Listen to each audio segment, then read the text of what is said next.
Emma Lenny Benye Unide Loko. Esiku Dede Asiko yi. Hello everyone, it's Adirunke again. I hope your day is going well. Today I'll be showing you a video. It has a heavier theme than usual, so viewers' discretion is advised, and it's concerning mental health. So there are some scenes, some footages that some people might find disturbing. So like, just if you're extra sensitive, like even me, I couldn't watch some parts. So if you're extra, it's not violent or anything, but it might just be disturbing for anybody who is sensitive to things like that. So just be careful. Like a dog to a bone, I often look forward to whatever Shonda Rhimes feeds me every summer or every spring. And I've been watching Bridgerton for like 2 years. The years that the first season and the second season came out, I watched them. I saw Daphne get married, and I saw Kate Sharma get married. If you also watch Bridgerton, then this makes sense. If you don't, then this makes no sense to you. So I was expecting the Colin and Penelope story, you know, and that was what was pushed. But then it turned out that Queen Charlotte came out, like something on the younger years of the Queen, I suppose. So I watched it. I wasn't really prepared for like half of those things, to be honest. The story is built around reality, I suppose, and there was this King George. Let me see if I can find that one article. There was this king of England that had a mental illness. I'd never thought in that direction. The king got better despite the bizarre and sometimes inhumane treatments given to him by the royal doctors. I think it was the inhumane treatment acted out, not necessarily shown. It was depicted, anyway, not necessarily visually most of the time, but through audio, and it was extremely disturbing to me. So I don't know, it's just a heavier themed Bridgerton story, and since I watched it last week, I have not been myself. So of course, with things like this, I always revert to the Yoruba culture. But the Yoruba aspect of things, did we have anybody who was prominent, who had a mental illness, and what was it like, and what were the methods? Like, were they humane to some degree, or were they not? And like, were they centered around spirituality? And like, what was, I don't know, I've just been thinking this this has been a, what is it called, there's a term for it. I've just been digging and digging and digging, and I'm tired. But I'm glad that there's this video. The owner of this channel provided the video to me, Dotun Oniyakuya. So I'm going to include this video for you to watch, but you can also check it out on his channel as well. So it's a documentary that was produced by the University of Ibadan, and just be careful because there are many lies and half-truths in how many things that are shown are described. But it's nice to see different footages from before 1963, irrespective of the inaccuracies that are included in the descriptions. It's still a good one to watch. I really don't know. I'm just not myself. This actor played the role very well. The subject of mental health and just psychology in general, I don't think we discuss it enough in the culture, you know. I think in the world in general, there's just not much attention placed on mental health. And I think now workplaces are trying to like incorporate it somehow if they can. Some just do the bare minimum. And schools too, I think. I don't know. It's a lot. It's a lot for me. I'm just going to let you watch it. Just be careful because again, many half-truths in this video. That's it for me. Thank you.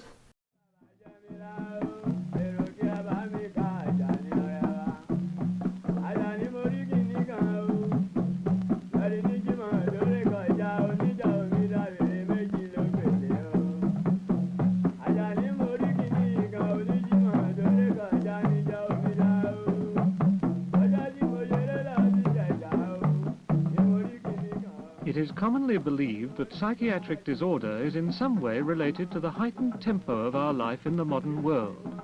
This is not so. The Yoruba of Nigeria are still an agricultural people. They live close to nature, their feet still know the soil. The assembly line has not yet divided a man from his creation, and the full fruit of his labour grows under his hand. Life is a leisurely affair. Family ties are strong. There is a rich fabric of social intercourse. And yet, mental illness is common. Indeed, a recent study suggests that the rate of disorder is roughly the same among the rural Yoruba as it is among the New Yorkers of Manhattan.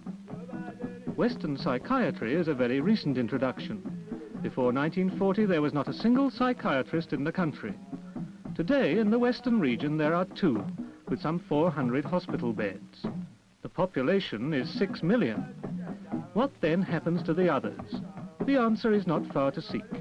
The countryside is dotted with native healers and their treatment centres. Many are devoted to the healing of psychiatric disorders. The talking drums play the oriki of Chief Jimo Adetona of Okun Owa. Chief Adetona is one of these specialists in the management of mental illness. His treatment techniques have been handed down from father to son for 5 generations or more.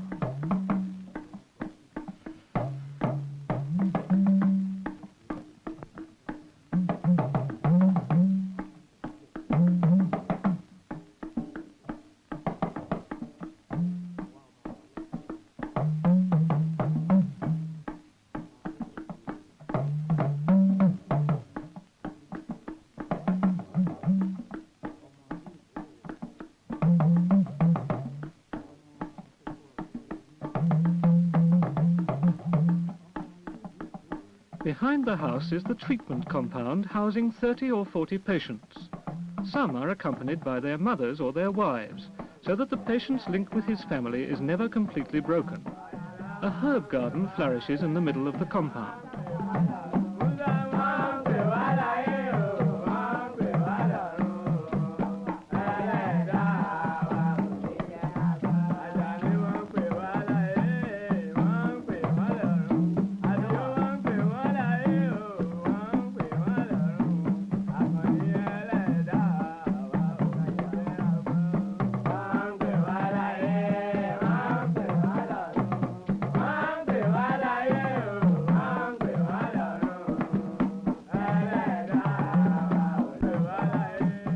Patients wear ankle shackles until they can be trusted not to abscond.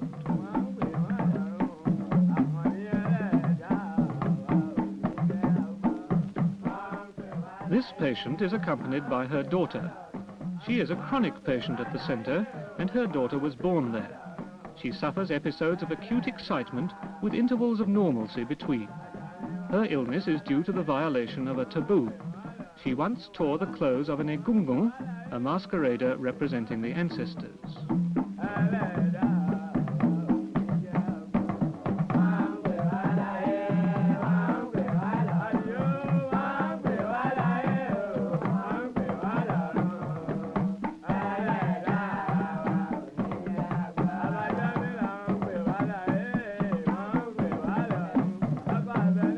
Ageophile, Croton amabilis, is a common shade tree in treatment centres. As the Yoruba name indicates, witch birds will never perch in this tree. Bomu bomu, Calotropis africana, is used as a protection against Shopono, the smallpox god who is a common cause of mental illness.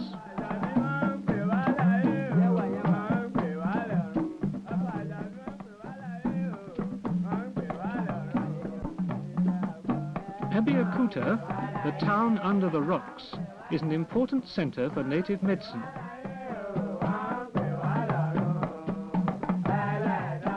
Mr. Fagbemi of Abeokuta can accommodate 10 patients in his treatment centre, and others may be given quarters in his house.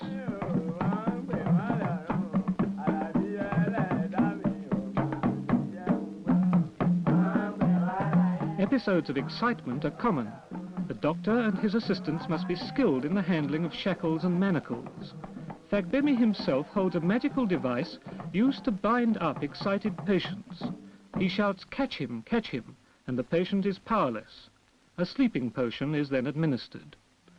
Soon after admission, the head of the patient is often plastered with a mixture of palm oil, pap, shea butter and banana.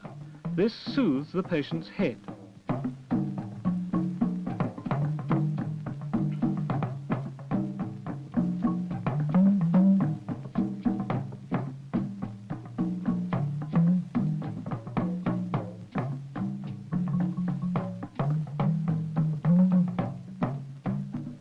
Next, a shampoo of cooling leaves squeezed in water is used to wash off the oily mixture, and his overheated brain is cooled.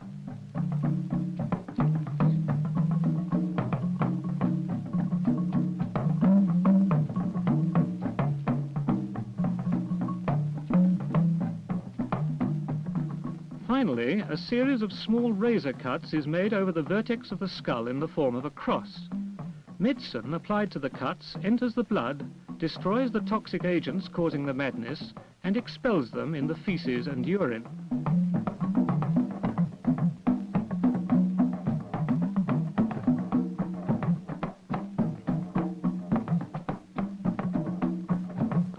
Herbs, minerals, and animal parts are used extensively in treatment. These may be ground on a stone, pounded in a mortar, or incinerated to a black powder in a pot.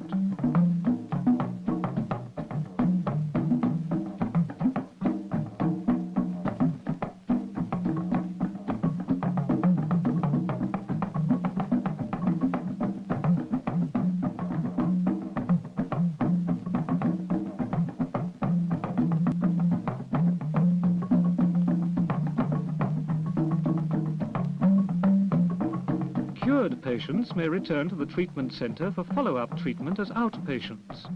On the other hand, the patient may be instructed to prepare his own remedies. Every market has its medicine stall where all manner of magical and herbal supplies may be obtained.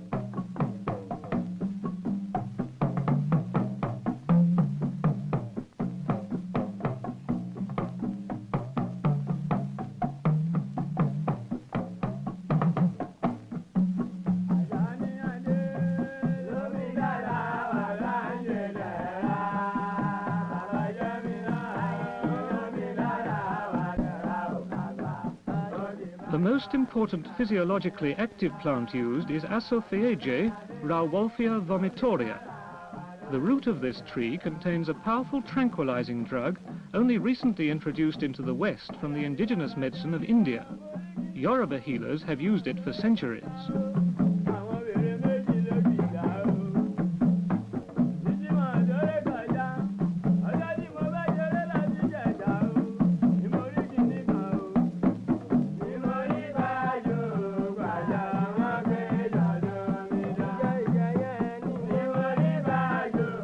Incantation should be recited over the tree to ensure its potency. The first madman in the world was changed into the rauwolfia tree, and since that time, if the tree spirit is called upon using its real name, it will cure any kind of madness.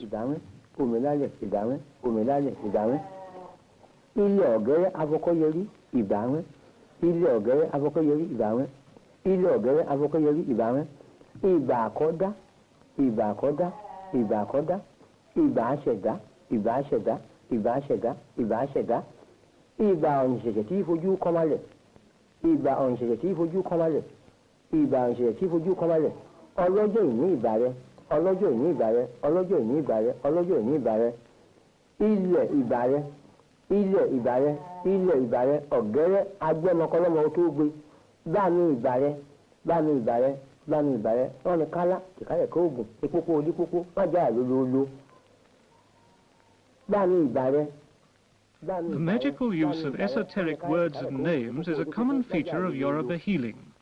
Here, a functional headache is treated by incantation.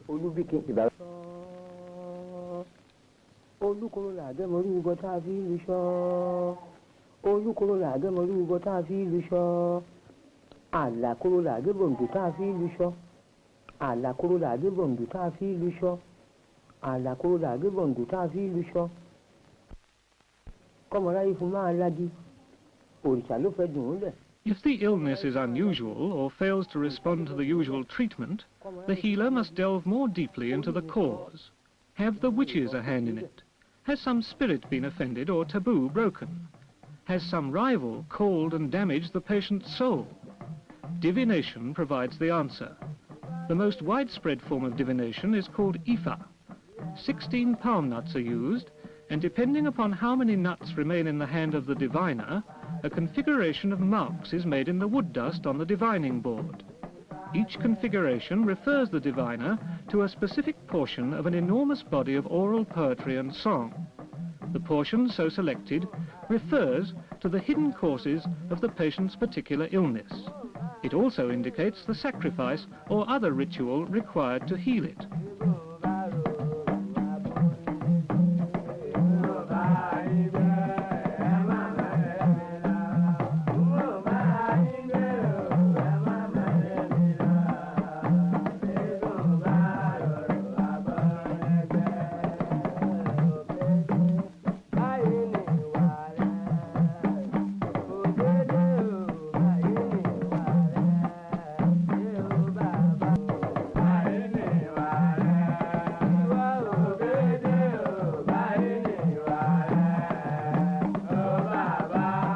Another form of divination is called agbigba.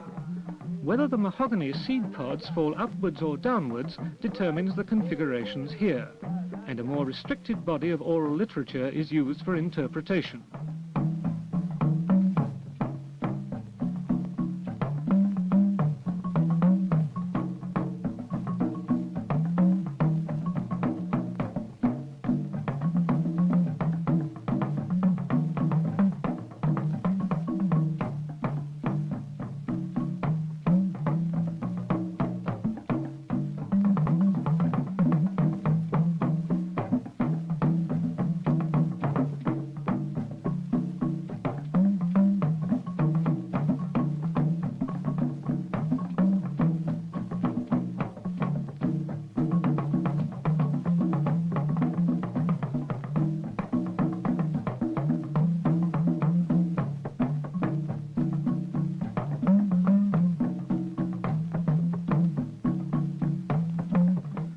The supernatural origins of the illness have been determined through divination, a sacrifice may be necessary to propitiate the offended deity or to pay off the malignant spirit or witch. Goats, sheep and fowl are the common sacrificial animals. A good deal of ritual surrounds the sacrifice. Much of it concerns the passing of the patient's disease or bad luck to the head of the sacrificial animal, which becomes a scapegoat. The death of the animal is a substitute for the death of the patient.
The sacrifice is placed by the riverside, or at the crossroads, or before the altar of some deity, as directed by the oracle.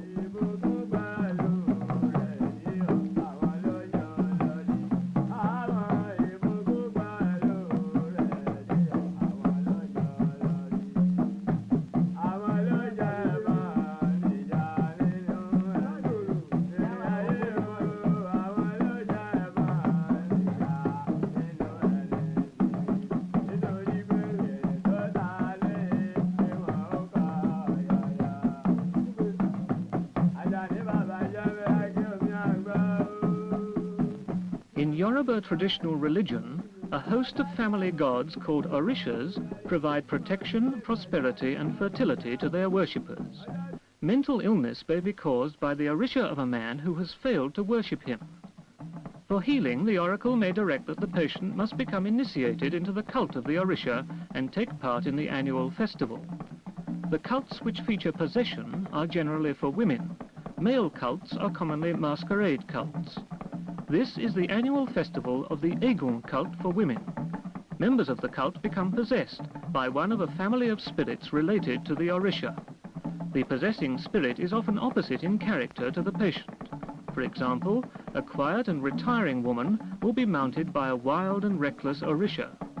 This annual possession seems to provide some continuous defense against psychiatric illness.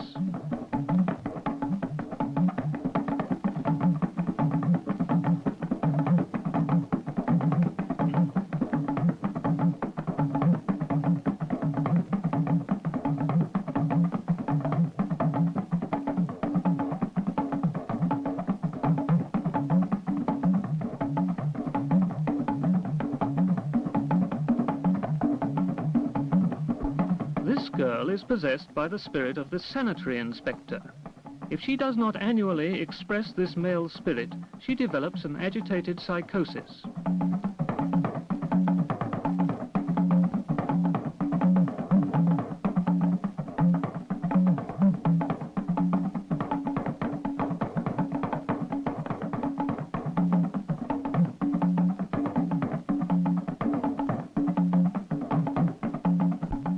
One of the bystanders becomes possessed unexpectedly and is borne off to the shrine.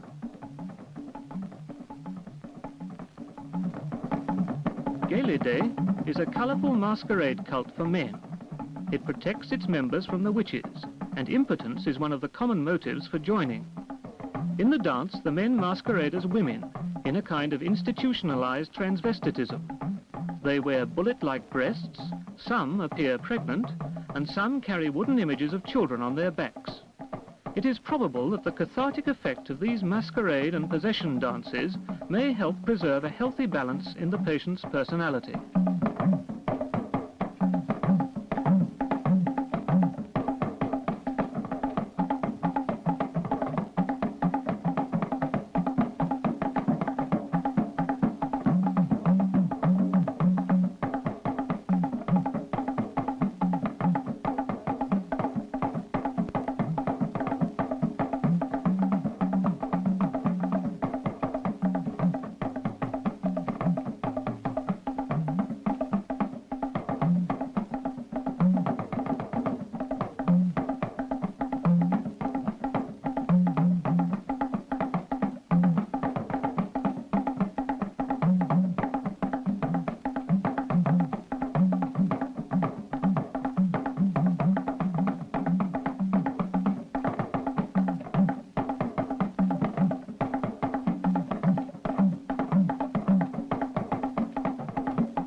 As in the West, Yoruba illnesses show a marked tendency to relapse.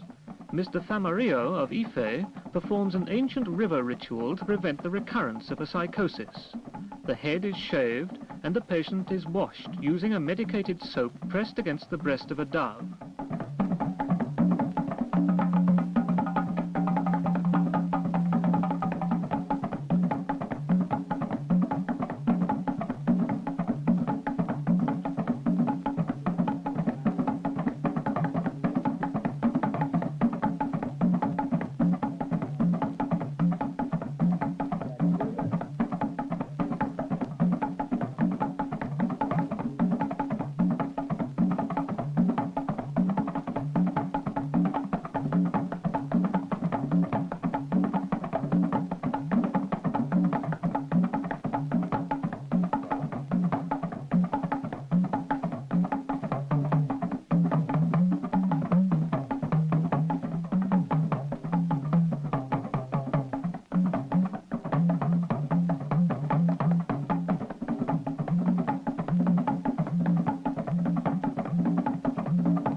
second dove is decapitated, the blood is spattered over the patient's head and she is again washed. An incantation is recited. Just as the river never flows backwards, so the illness will never return. The body of the dove is flung downstream.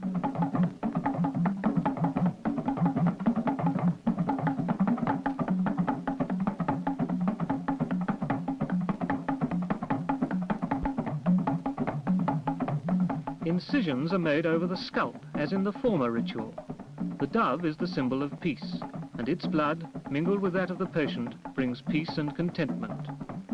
The patient's white wrapper is loosed into the stream and bears away the illness. He who picks up the cloth, or the doves, will contract the illness.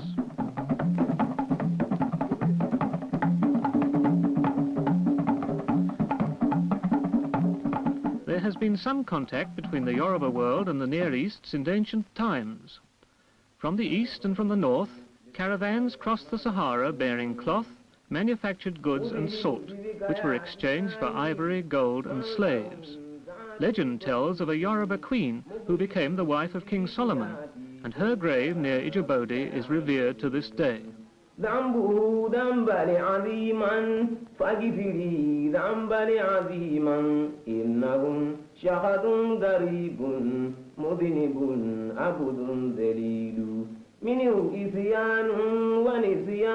More recently, the religion of Islam has made a considerable penetration into the Yoruba world.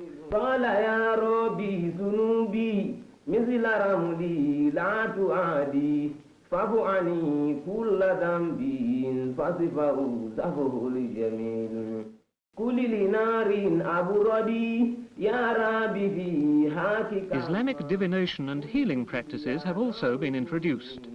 Islamic divination employs a tray of sand as a divining board, and the configurations on the sand are identical to those of traditional Yoruba Ifa divination. A book of Islamic homilies replaces the Ifa oral literature. The relation between Ifa and Islamic divination systems is obscure and ancient. Sand divination, using the same configurations, is spread over many parts of North Africa and is also found in Madagascar.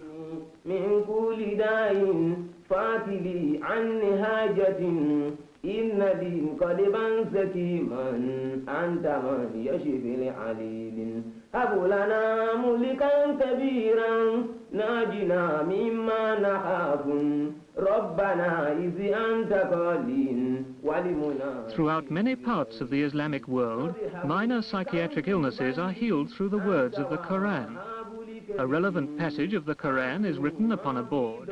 The words are washed into a cup and mixed with leaves or sugar. The patient drinks the mixture.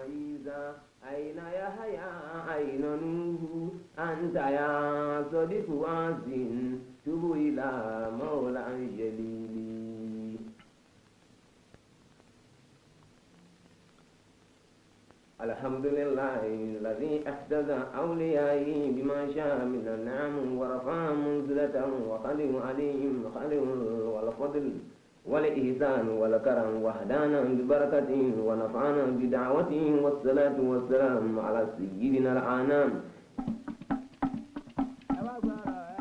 Christianity was introduced into Yoruba land in the early 19th century. Christianity, too, has brought with it a retinue of healing techniques.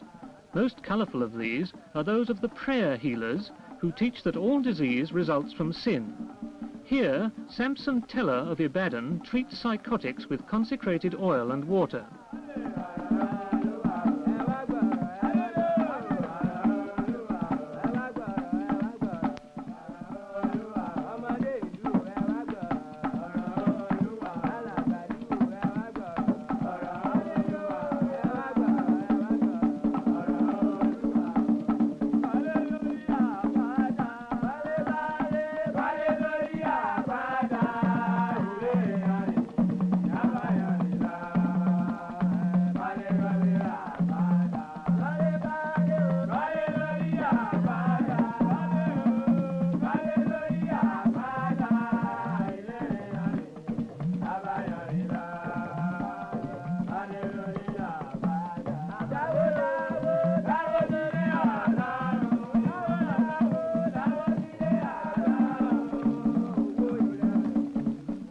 Holy Spirit is urged with considerable vigour to heal the patient.